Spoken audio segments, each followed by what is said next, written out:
Swayam Prabha. Digital India. Educated India.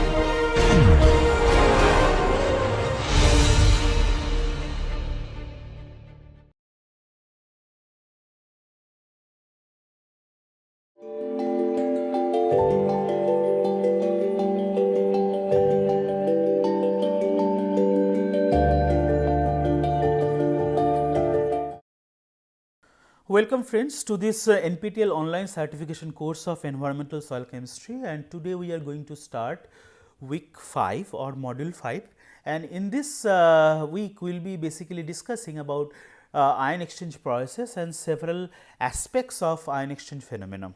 So, these are the topics or concepts which we are going to cover in this week. First of all, we are going to cover the ion exchange capacity. Then we are going to cover what is cation exchange capacity or CEC. Then we will be considering, we will be focusing on the methods of cation exchange capacity determination, then characteristics of ion exchange, percent base saturation. We will be also learning about the cation exchange equilibrium constants, then selectivity coefficients, and finally we will be seeing the thermodynamics of ion exchange. So, what is ion exchange? Ion exchange is basically, it is a very important process as far as the soil chemistry is concerned. This ion exchange basically governs several aspects of soil, soil fertility and soil biological activity. Several things have been are governed by this ion exchange process. So, this ion exchange can be defined as the interchange between an ion in solution and another ion in the boundary layer between the solution and a charged surface. So, source of cation exchange in soils are basically clay minerals, organic matter and amorphous minerals. If you remember, we have already discussed that how these clay minerals and amorphous minerals and organic minerals governed basically the chemical the soil chemical process due to the charge development. All these ion exchange processes are dependent on charge development, which cannot be seen in case of sand and silt particles. However, in case of soil clay, we can see that negative charge, the soil, in case of soil clay, it can develop negative charge by either permanent charge or through variable charge. Variable charge is also known as the pH dependent charge, which depends on the pH of the surrounding solution, whereas in case of permanent charge it based on the isomorphous substitution of the clay minerals. And amorphous minerals are also important for charge development, because these iron oxides and aluminum oxides and hydroxides are basically developing this pH dependent charge, and most of the charge which develops in the organic matter are pH dependent charge, and organic matter produces couple of fold higher negative charge than that of clay minerals. So, the sources of cation exchange are basically these charge which develops in the clay minerals, amorphous minerals and organic matter. Now, sources of anion exchange in the soil. So, obviously, this clay mineral develop the negative charge, organic matter develop negative charge, amorphous mineral develop negative charge in the alkaline condition. So, in this, these are the negative charge which are responsible for cation exchange in soil. Now, the opposite of cation exchange is called the anion exchange. Now, sources of anion exchange is again clay minerals, because for example, in case of kaolinite, it shows high pH dependent, it is basically showing the whatever charge it develops basically pH dependent charge, and this pH dependent charge can be positive depending on the surrounding solution pH. In case of acidic medium, it can develop positive charge, and also primarily 1:1 type of clay such as kaolinite, metal oxides and amorphous mineral, they can develop positive charge, and these positive charge can attract these negatively charged anions in the soils. So, cation exchange capacity basically develops due to clay minerals, organic matter and amorphous minerals. In case of anion exchange capacity, it basically is a resultant from clay minerals, primarily 1:1 type of clay such as kaolinite and metal oxides and amorphous mineral like allophane.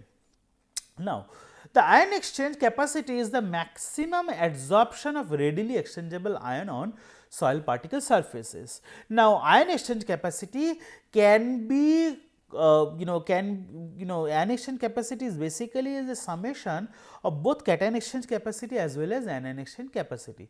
Cation exchange capacity is the total capacity of the soil to hold exchangeable cations. However, anion exchange capacity, which is the sum of the total exchangeable anions that a soil can adsorb. So, again, ion exchange capacity is basically a broader term which encompasses both cation exchange capacity and anion exchange capacity. Cation exchange capacity is the total capacity of a soil to hold exchangeable cations, whereas the anion exchange capacity is the sum of the total exchangeable anions that a soil can adsorb. So, the magnitude of cation exchange capacity in soil is usually greater than anion exchange capacity, because permanent charge is always higher than that of variable charge. So, soil lacking the ability to retain anions, that can show lower anion exchange capacity. So, you may ask that okay, if the soil has lower anion exchange capacity, what is the problem in that? The problem is there are certain minerals which are available to the plant in terms of negative anions. So, for example, sulphate, phosphate. So, the sulphate can readily leach away and is no longer available to support the plant growth if the soil is lacking the ability to retain the anions. So, soil needs to have both cation exchange capacity and anion exchange capacity to supply both cations and anionic nutrients to the plants. So, this picture basically shows the two different conditions.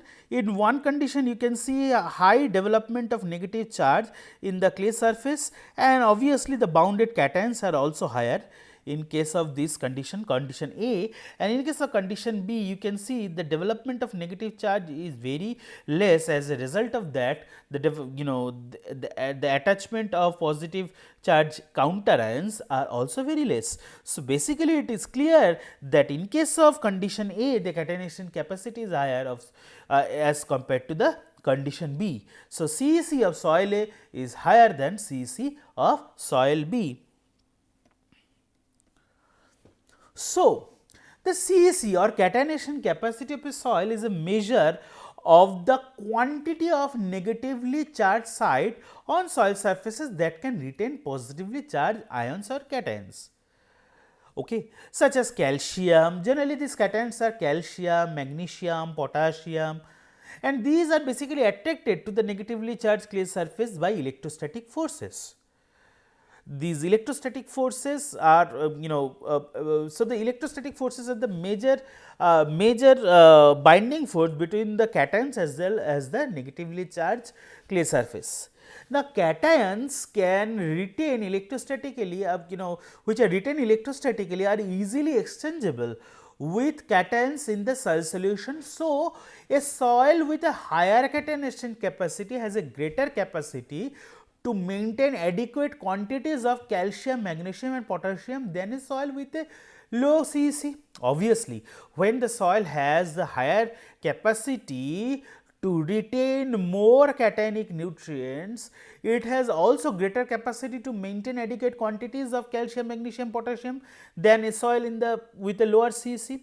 So, a soil with a higher CEC may not, this is there is a condition. So, a soil with a higher CEC may not necessarily be more fertile because of the soil CEC can also be occupied by acidic cations such as hydrogen and aluminum. Now, these hydrogen and aluminum are not very beneficial to the plant. For example, aluminum in the acidic soil, when the pH goes below 5, this aluminum concentration increases, and when the aluminum concentration increases, it basically interferes with the root growth and it kills the plant. So, this L3 plus, although it is a cation, it is not beneficial for the plant. So, and also H plus ion, increase in the H plus ion also increase the acidity of the soil, which is not beneficial for the plant growth. So, or for soil fertility. So, if the soil has higher CEC, that may not necessarily be more fertile, because there may be presence of this H plus and aluminum ion. However, when combined with other measures of soil fertility, then CEC can be considered as a good indicator of soil quality and productivity. Generally, if a soil has high CEC, then we can consider that soil has a high soil quality or productivity. Now, cation exchange sites are found primarily on clay minerals and organic matter surfaces, because clay mineral develops this permanent permanent charge due to isomorphous substitution. And in case of organic matter also, these these aromatic functional groups, aromatic aliphatic functional groups like carboxylic carboxyl function group, then phenolic groups, they basically dissociate to form the negative charge on the organic matter surface, and as a result they can attract positively charged cations. So, soil organic matter will develop a greater CEC at near neutral pH than under acidic condition, because of pH dependent CEC. At acidic condition, positive charge development in case of variable charge surface. So, obviously, near neutral condition, organic matter will develop greater CEC, because there will be more negative charge. In case of acidic condition, there will be positive charge, there is a possibility of positive charge development.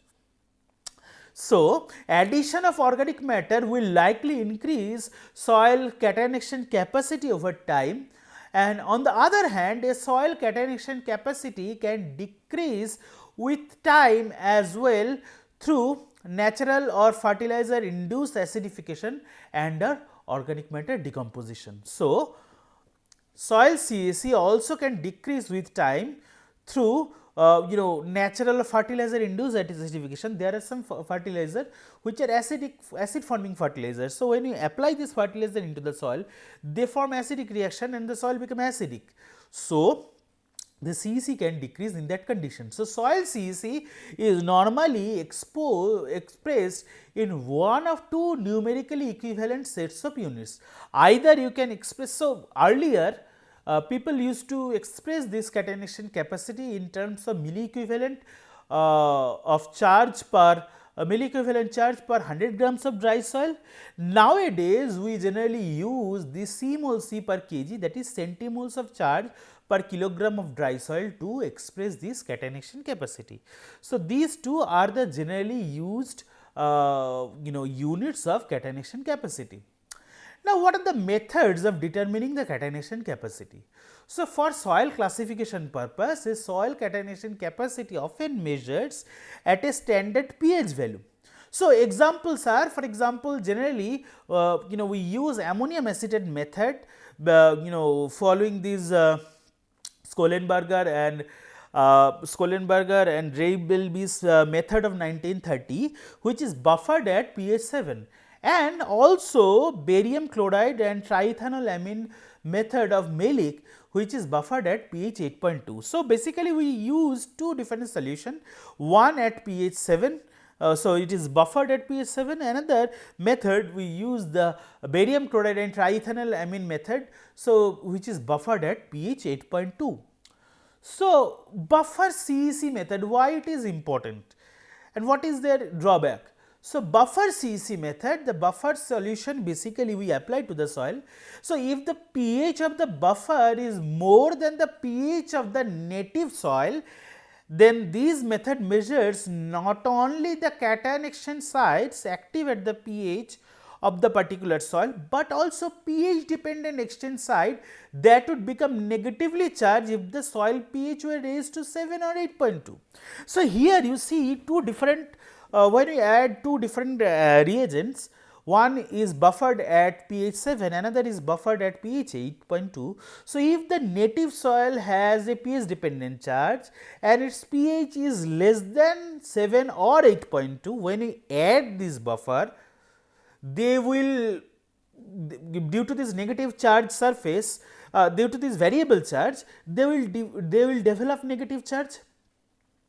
So, the CEC which can be measured by using this method can exaggregate the true CEC of the acid soils. So, the acid soil generally have the lower pH than 7 and 8.2, and in this acid soil when you apply these two buffer solution, they will basically increase the negatively charged surface due to the pH dependence, and as a result the CEC will be exaggregated. So, the buffered method, that is ammonium at pH 7 or barium at pH 8.2, measures the potential or maximum catenation capacity of a soil. So, we can see that when we are using the buffer method in the laboratory, it is basically giving us the potential or maximum catenation capacity of the soil. Another method is called the unbuffered method. So, unbuffered method can give us the effective catenation capacity. So, the unbuffered method can measure only the effective catenation capacity in the soil, and this method gives result when the pH of the native soil is lower than that of buffer pH. So, again we can see that there are two methods, one is buffer method and unbuffered method. Buffer method use the pH of 7 in case of sodium ammonium acetate, and in case of barium, in case of barium chloride and triethanol amine mixture, it uses the buffer of basically 8.2, and when we add this buffer into the acidic solution, due to the variable charge surface, this variable charge surface can turn into negative charge by increasing the pH while adding this buffer, and as a result they will have more catenation capacity, and as a result this buffer method can show exaggregate CEC. So, effective CEC you have to use the unbuffered method. So, let us see two widely used methods for determining the catenation capacity. The first method is distillation method of or ammonium saturation method, where we are using the 1 neutral normal ammonium acetate at pH 7, and another method is called centrifugal method with the sodium saturation method, where we are using 1 normal sodium ammonium acetate, one normal sodium acetate with a pH of 8.2. So, these two methods are widely used methods for determining the catenation capacity. However, we will be discussing the distillation methods in details later on. So, what are the basic steps? The idea shows the steps for determining the CEC is basically the soil is leached with ammonium soil solution. So, if you can see, this is for example, this is a funnel, and in this funnel we are packing the soil which contains basically calcium, magnesium, potassium and H plus and Al3 plus ions. So, when we are leaching the soil with this ammonium acetate or ammonium salt solution, this ammonium basically replaces all the cations which comes into the leachate. Okay. So, after removing the excess of ammonium salt solution, soil is further again leached with potassium solution. So, in the first step we are basically leaching the soil cations using the ammonium solution. In the second step we are basically leaching the ammonium solution with the ammonium adsorbed soil with the K plus solution, okay, and this with this K plus solution or potassium solution, which basically replaces this ammonium. So, finally, what we get? So, ammonium washed into the lower container, and the concentration of the ammonium will be determined with the CEC of the soil. So, this is 2 to 3 step process. First step, we are leaching the soil with the ammonium solution, and all the ammonium get adsorbed by replacing all the cations, and in the second step we are basically leaching this ammonium saturated soil with the potassium solution, so that all the ammonium get leached down and this saturated by potassium. So, let us see one calculation based on that. So,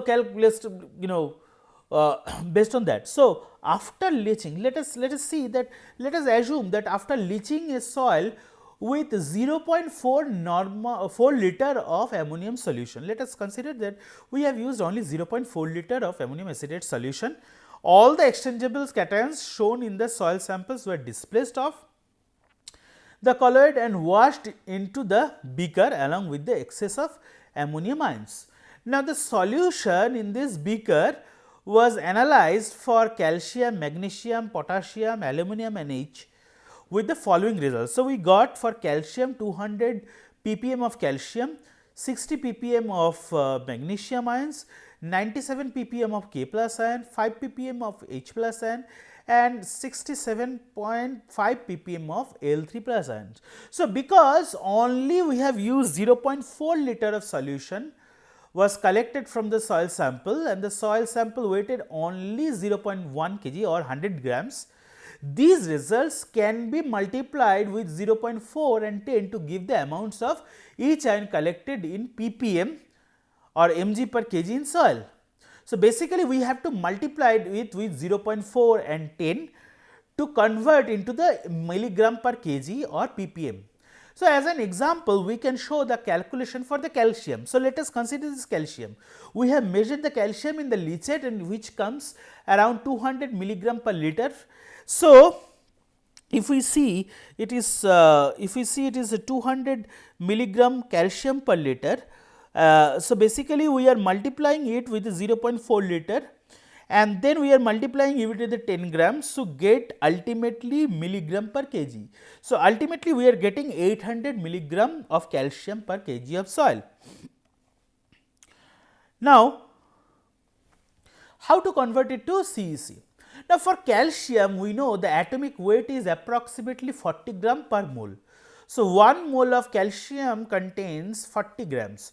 So, we could calculate the centimole of exchangeable calcium ions in 1 kg of soil. So, we already know that we have 800 milligram of calcium ions per kg of soil. So, if we convert it to centimole by considering 1 mole is equivalent to 40 grams. So, basically we are multiplying it 1 gram by 1000 mg. So, it can convert it to mg and then 1 mole by 40 grams we know that and then we can convert into centimole. So, ultimately by simplification we can get this 800 mg of calcium ions per kg of soil can be represented by 2 mole calcium ions per kg of soil. Okay. So, now, repeating this calculation for each element provides the following results. So, we can get 2 centimole of calcium ions per kg of soil, 1 centimole of magnesium ions per kg of soil, 1 centimole of K plus ion per kg of soil, 2 centimole of protons or H plus ion per kg of soil and 1 centimole of Al3 plus per kg of soil. Now, we must multiply the centimole per kg of each element by the corresponding valency of the ion to convert it to centimole of charge. So, when we multiply the centimole with the corresponding charge, we get centimole of charge. So, C mole C, which is the ultimate C mole C per kg, so which is the ultimate unit of catenation capacity. So, basically using the Ca2, let us consider the Ca2 as an example again. So, basically we got 800 mg per kg, 800 mg calcium per kg of soil. From that we calculated it is basically 2 centimole of calcium per kg of soil. So, then we multiply it with the 2 centimole C from calcium per centimole of calcium. So, 1 centimole of calcium basically contain 2 centimole charge from calcium. So, because it is valency of 2. So, we get ultimately 4 centimole charge from calcium per kg of soil. So, for calcium ultimately we get 4 centimole charge from calcium per kg of soil. So, repeating this calculation provides the following results: 4 centimole charge of calcium per kg of soil, 2 centimole charge of magnesium per kg of soil, 1 centimole charge of potassium per kg of soil, 2 centimole charge of H plus per kg of soil and 3 centimole charge of Al3 plus per kg of soil. Now, assuming the 5 elements measured measured account for nearly all the exchangeable cations, the sum of their charges, that is 4 plus 2 plus 1 plus 2 plus 3, that is 12, equals to the total CEC or cation capacity of the soil, that is 12 centimole of charge per kg of soil. So, this is how we can calculate the cation capacity.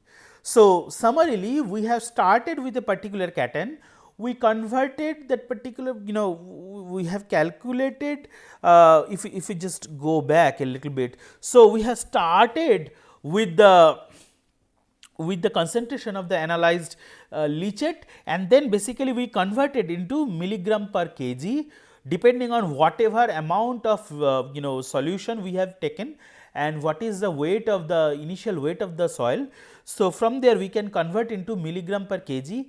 Once we convert it to milligram per kg, the next step is to convert into the centimole per kg. Once we convert it to centimole per kg, the next step is to convert into centimole charge per kg of soil. So, we can convert these for each and every cations which are present into the solution, and once we do that, it is basically the summation of all the centimole of charge to calculate the total CEC of the soil. So, this is one of the approach of calculating based on the laboratory data of CEC. Another approach, the second method, is measuring the amount of ammonium plus. Now, you know that I have shown you that when we are using excess of K plus ion to leach whatever ammonium which was adsorbed onto the clay surface, that ammonium can be further leached, and these ammonium concentration in the leachate can be measured. So, assume that the ammonium concentration in the beaker D, that is the last beaker, to be 540 milligram of ammonium per liter. So, as in method 1, because only 0.4 liter of solution was collected from the soil sample and the soil sample weighted around 100 grams or 0.1 kg, these results can be calculated as following to give the amount of ammonium ions collected in mg per kg. So, similarly, in the previous example we have calculated it based on individual cation. Here we are considering the ammonium cations, and then using the ammonium cation we have calculated this, that is 2160 milligram of ammonium per kg of soil. Now, if we convert this 2160 milligram per kg of soil ammonium to the centimole, to the centimole, so basically we will get 12 centimole of ammonium per kg of soil, and since ammonium valence is 1, so obviously the centimole charge will be also the same. So, basically the answer is here 12 centimole charge per kg of soil. So, the CEC is basically the 12 centimole charge per kg of soil. So, this is how we can calculate the CEC. Again, CEC to basically if we just recap whatever we have covered. So, CEC is again the catenation capacity. It is basically the capacity of a soil to exchange its adsorbed cation to the cations in the surrounding solution. Catenation capacity basically is an indicator of the soil fertility. Although sometime it may be misleading because of the presence of H plus ion and L3 plus ion which are not suitable for the plant growth. And ionization capacity is just opposite to the catenation capacity. In the soil, catenation capacity generally develops due to the presence of the permanent charge as well as the organic matter as well as the positive as well as the negative charge, negative variable charge in the amorphous clay mineral. However, the ionization capacity generally develops from the 1:1 type of mineral like kaolinite as well as amorphous mineral, and basically these are the minerals which produces the variable charge, and from there we can calculate the ionization capacity. Now, catenation capacity can be measured by both buffered method and unbuffered method. In the buffered method, we use the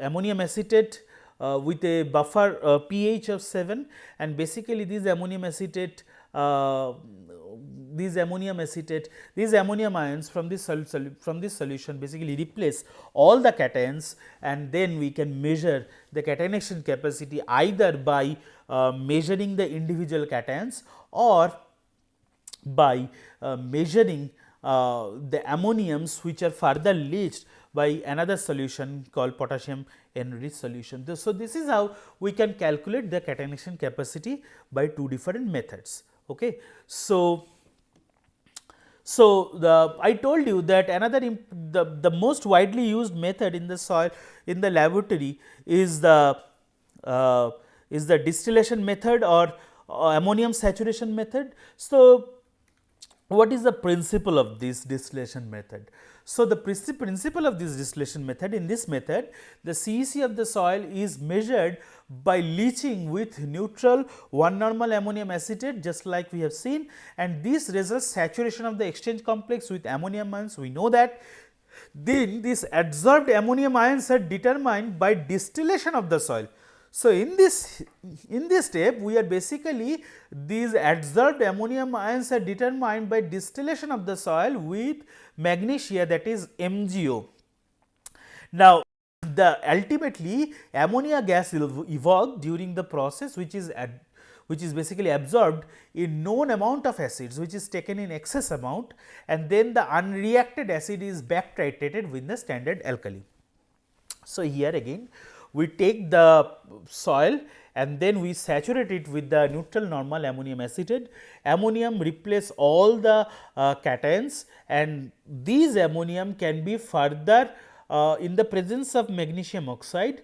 This ammonium produces the ammonia, which is basically absorbed in the excess amount of a standard acid, and whatever acid is remaining unreacted can be back titrated with the standard alkali, and from there we can calculate what is the generation of the ammonia, and from this generated ammonia we can calculate the CEC. So, the reaction which is involved in this distillation method is basically we start with the ammonium acetate, which is dissociated into ammonium and acetate ions. So, if the soil has a particular cation, so this ammonium basically replace that cation and produce and saturating the soil with ammonium.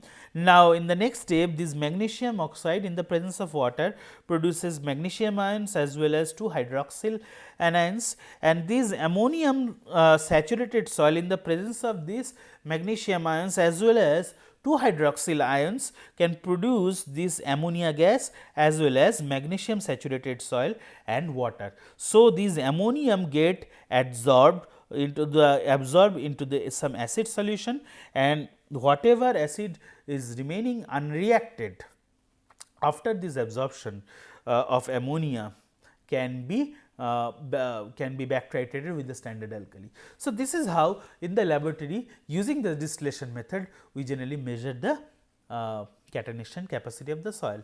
So, guys, I hope that you have learned some basic overview of ion exchange process and catenation capacity and anion exchange capacity, how we measured catenation capacity, how to calculate catenation capacity. So, let us meet in our next lecture to discuss more on the ion exchange phenomena and how it changes and what are the implications of ion exchange process in the soil. Thank you very much.